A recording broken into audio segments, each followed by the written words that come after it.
अंकिता अपने माँ बाप की इकलौती बेटी थी। बहुत लाड प्यार से पली बढ़ी। आप खुद ही अंदाजा लगा सकते हैं कि एक अमीर बिजनेसमैन ने अपने इकलौती बेटी का पालन पोषण किस अंदाज में किया होगा। पापा की ख्वाहिश थी कि अंकिता ने बेहतरीन शिक्षा हासिल करे। वह अंकिता को दूसरे मुल्क में पढ़ाना चाहते थे, लेकिन पढ़ाई में अंकिता को कोई दिलचस्पी नहीं थी। उनकी लाख कोशिशों के बाद भी अंकिता ने इंटर के बाद कॉलेज को अलविदा कह दिया। अंकिता के इस फैसले से पिताजी बहुत परेशान हुए, मगर फिर मम्मी ने समझाया तो मान गए। अगर अंकिता नहीं पढ़ना चाहती तो रहने दो, इतनी पढ़ाई काफी है। लड़कियों को घर बसाना होता है, इसके वक्त पर शादी कर देंगे, ये अपने घर बार में खुश रहेगी। मुझे देखिए, मैं कौन सा पढ़ी लिखी हूँ, लेकिन आपका घर अच्छी तरह से संभाला हुआ है ना। आपको सुकून दिया है, तभी आप इतने दौलत कमा सकते हैं। मम्मी की बातें पिताजी को समझ में आ गई और वह अंकिता के लिए रिश्ते की तलाश में बिजी हो गए। चांद करीबी दोस्तों से जिक्र किया, मैं अपनी बेटी का रिश्ता कराना चाहता हूँ। कोई अच्छा रिश्ता तुम्हारी नजर में हो तो बताना। एक दिन अंकिता के पिता किसी शादी में गए हुए थे। वहाँ उनका एक बहुत पुराना दोस्त मिल गया। चौधरी बलवीर सिंह कॉलेज टाइम में अंकिता के पिताजी रणवीर के क्लास फेलो रह चुके थे। जब चौधरी साहब को पता चला कि रणवीर को अपनी बेटी के लिए रिश्ता चाहिए, तो उन्होंने उतावले हो गए और रणवीर को बोले, रणवीर भाई, आपको कहीं इधर उधर भटकने की जरूरत नहीं है। हमारा लड़का इस लायक हो चुका है। तुमने महेश को शायद उसके बचपन में देखा था, शायद याद ना हो। फिलहाल मैं तस्वीर दिखा देता हूँ। हम देखे भोले लोग हैं, कहीं अजनबियों में फंस गए तो मुमकिन है कि परेशानी खड़ी हो। रणवीर जी ने कहा कि मैं सोच कर बताऊंगा। 2 दिन ही गुजरे थे, चौधरी साहब अपनी पत्नी को लेकर रणवीर के घर आ गए और उन्होंने अंकिता की मम्मी से अपने बेटे की अच्छाई के किस्से सुनाने शुरू कर दिए। साथ ही तस्वीर भी दिखाई। लड़के की उम्र तस्वीर में 25 साल लगता था। न जाने कब की फोटो थी। कहा कि हाल ही में ही भिजवाई है। फिर बोले कि हमारा बेटा लंदन में रहता है, लंदन पढ़ने गया तो वही का होकर रह गया। बस हमेशा एक ही बात की रट लगाई हुई है कि मम्मी, भले ही मैं यहाँ रहता हूँ, लेकिन शादी करूँगा तो सिर्फ किसी इंडियन लड़की से ही करूँगा। चौधरी बलवीर जी बहुत अमीर लोग थे। अच्छे खासे बंगले में रहते थे। नौकर चाकर यूं समझे कि कोई कमी ना थी। अलबत्ता उनका कहना था कि वहाँ महेश की नौकरी ऐसी है कि फिलहाल हिंदुस्तान नहीं आ सकता। शादी की तारीख तय हो जाएगी तो वह भी आ जाएगा और शादी होते ही दुल्हन को साथ ले जाएगा। पत्नी को साथ ले जाने के लिए वहाँ जो कानूनी कार्रवाई होती है वो उन्हें पूरा करके ही आएगा, इसलिए कुछ दिन उसका इंतजार करना होगा। लेकिन अब फिक्र मत करना, ज्यादा टाइम इंतजार नहीं करना पड़ेगा। हम आप लोगों के लिए अजनबी नहीं हैं और न ही आप हमारे लिए अनजान हैं। सोचने में वक्त न लगाइए, फौरन हाँ कर दीजिए ताकि अगले बार मुंह मीठा करने का इंतजाम करके आए। अंकिता की मम्मी ने रणवीर जी से चुपके से बोली, इन लोगों को बहुत जल्दी है। ऐसा भी क्या है कि हथेली पर सरसों जमाना चाह रहे हैं। बेशक आपके जानने वाले हैं, आपको इन पर खूब विश्वास भी होगा, मगर मैं बच्ची को दूसरे मुल्क बिहान के हक में नहीं हूँ। मेरी इकलौती बच्ची है, हमारी पूरी दौलत जायदाद की यही मालिक है। जरा धीरज से काम ले, अपने वतन में अच्छे रिश्तों की कोई कमी नहीं है। अंकिता को एक से बढ़कर एक रिश्ता मिल सकता है, जरा मुझे कोशिश तो करने दीजिए। ये सुनकर रणवीर जी ने गुस्से से बोले, ठीक है, कर लो कोशिश। मैं बलबीर को बरसों से जानता हूँ। तुम बिना वजह परेशान हो रही हो। लड़के का हिंदुस्तान ना आना एक मजबूरी है कि वहाँ के कुछ कानूनी मसले हैं जिन्हें पूरा करना जरूरी है। मैंने भी उन लोगों को फौरन हाँ नहीं कही है, बल्कि सोचने के लिए वक्त लिया है। इस दौरान और कोई अच्छा रिश्ता मिल गया तो उन्हें मना कर देंगे। अंकिता की बदकिस्मती है कि कई रिश्ते आए, पर कुछ मम्मी और कुछ पापा को पसंद नहीं आया। इधर चौधरी बलबीर सिंह, उनकी पत्नी ने अपना तगादा जारी रखा। वह हर तीसरे दिन अंकिता के घर के चक्कर लगाते रहे और मिन्नत समाजन में कोई कसर ना छोड़ी और आखिरकार रणवीर जी को हाँ कहनी पड़ी। रणवीर जी की नजरों में ये रिश्ता बहुत अच्छा था। बस एक ही रुकावट थी बीच में, और वह यह थी कि लड़के को बगैर देखे तस्वीर देखकर ही उसे शादी करनी थी। अंकिता के घर वालों को शादी की कोई जल्दी नहीं थी, और वैसे भी अंकिता अभी सिर्फ 18 साल की थी, इसलिए भी अंकिता ने उन पर कोई बोझ ना थी। अंकिता की मम्मी तो चाहती थी कि 20 साल हो जाने पर बच्चे की शादी करूं, लेकिन होने को कौन टाल सकता है। कमबख्त अंकिता की किस्मत। जैसे ही रणवीर जी ने चौधरी बलबीर को रिश्ते के लिए हाँ कही तो अच्छे रिश्ते धड़ाधड़ आने लगे। मगर इस वक्त के ज्यादातर लोग अपनी वादी और जुबान के पक्के हुआ करते थे, तो उन्होंने यही जवाब दिया कि जहाँ ऊपर वाले को मंजूर था रिश्ता हो गया है, अब अपनी जुबान पर कायम हूँ। हाँ कहा गया जुबान से नहीं फिरूंगा।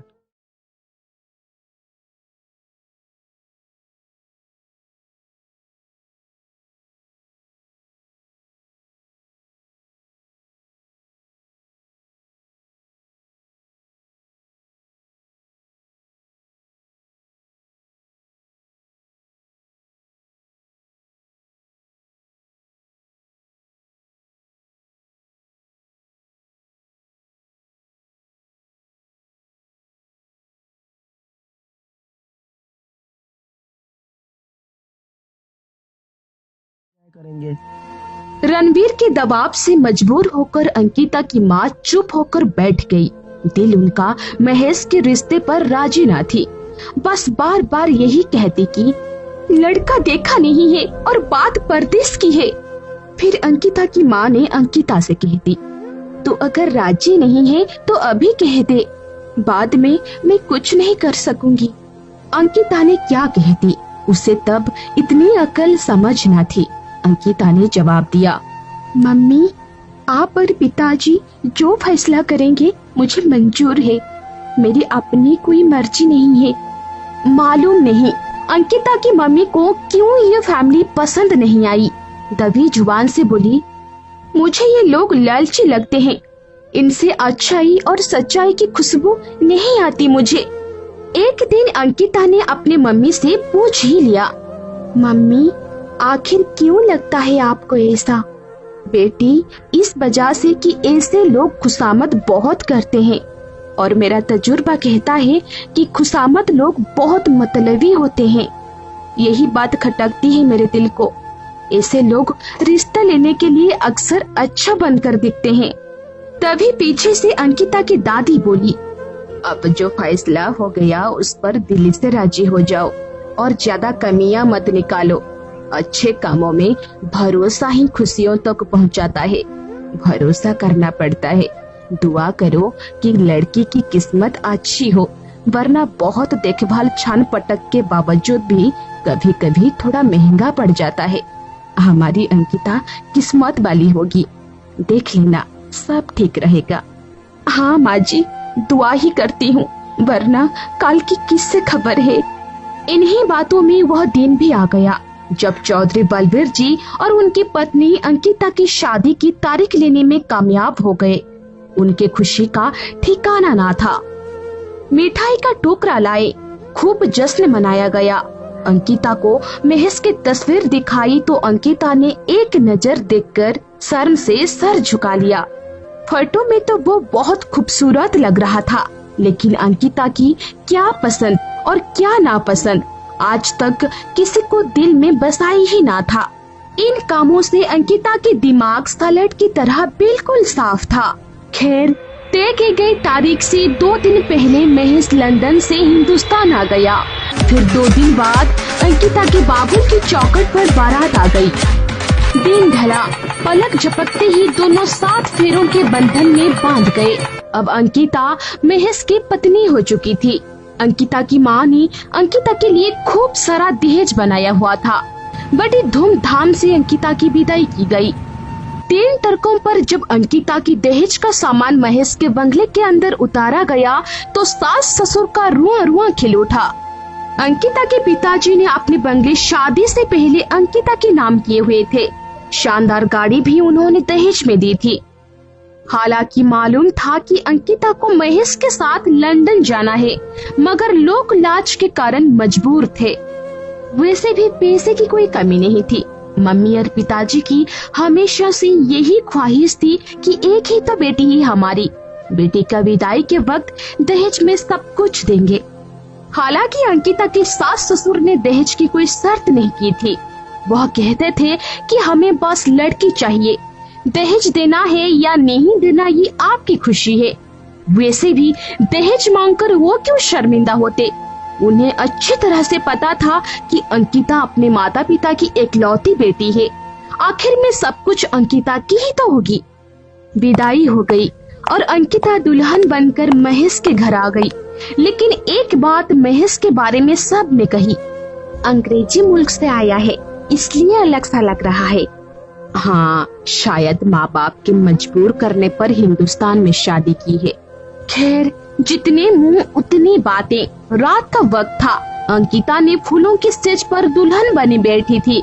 भीड़ कम हो गई और रात का 1 बज गया, मगर दूल्हे साहब कमरे में ना आए। बैठे बैठे अंकिता की कमर दुखने लगी।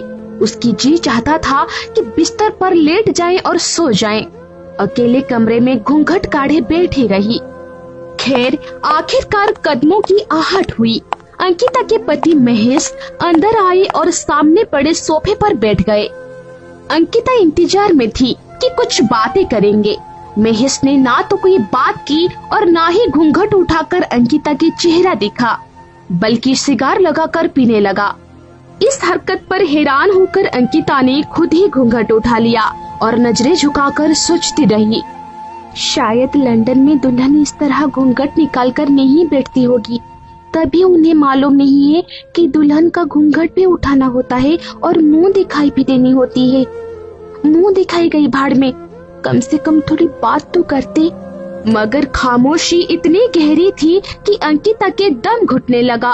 उसने सोचा कि गूंगे तो नहीं है, टेलीफोन पर आवाज सुनी थी मैंने, लेकिन अब क्यों ऐसे बैठे हैं। खैर, आखिर में तंग आकर खुद ही नजरें उठाकर देखा तो देखकर दंग रह गई।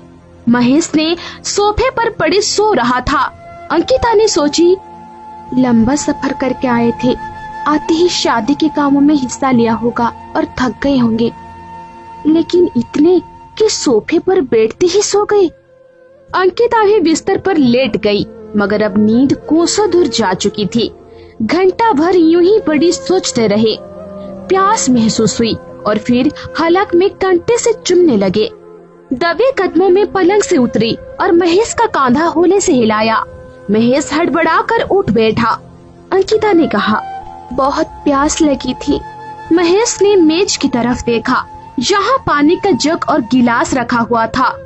तभी अंकिता ने कुछ शर्मिंदा सी हो गई। महेश ने उठा, जग से गिलास में पानी भरा और एक गोली देकर कहा, पानी के साथ ये भी खा लो, शायद थकान से तुम्हारे सर में दर्द हो रहा है, तभी नींद नहीं आ रही है।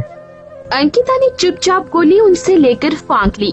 उसने नींद से भरी आंखों से महेश की तरफ ऐसे देख रही थी कि कोई ख्वाब में किसी तस्वीर को देख रहा है। उसने सोचा, महेश नींद पूरी कर ले तो अच्छा है। गोली के असर से अंकिता ने देर तक सोती रही। जब जागी, दिन चढ़ाया था और महेश भी कमरे में मौजूद ना था। दिन भर में मेहमानों का आना जाना लगा रहा। महेश ने भी ना जाने बाहर किस काम में बिजी था। अगली रात आधी बीत चुकी, तब कमरे में कदम रखा और बोला, लो ये गोली खा लो। अंकिता ने कहा, मैंने तो नहीं मांगी, आज मेरे सर में दर्द नहीं है। फिर भी खा लो, नींद सुकून से आ जाएगी। मुझे नींद के लिए गोली की जरूरत नहीं है। खा लो, कल हमें सफर पर रवाना होना है। लंबा सफर है, बहुत थकान होगी। आज की रात भरपूर और पूरी नींद लेना जरूरी है। महेश का ऐसा रवैया देखकर अंकिता समझ गई कि शायद मामला तो कुछ और ही है। शायद महेश को शादी की जरूरत ना थी, माँ बाप ने जबरदस्ती मजबूर किया था। यह ऐसा मामला था कि कुछ लड़कियां खामोश रहकर अपनी शराफत का सबूत देती है और कुछ के घर टूट जाती है। अंकिता को गुस्सा आ गया। उसने गोली महेश के हाथ से लेकर दूर फेंक दी और सोची, आज की रात अपने वतन में गुजारनी है, ये तो गुजर जाएगी।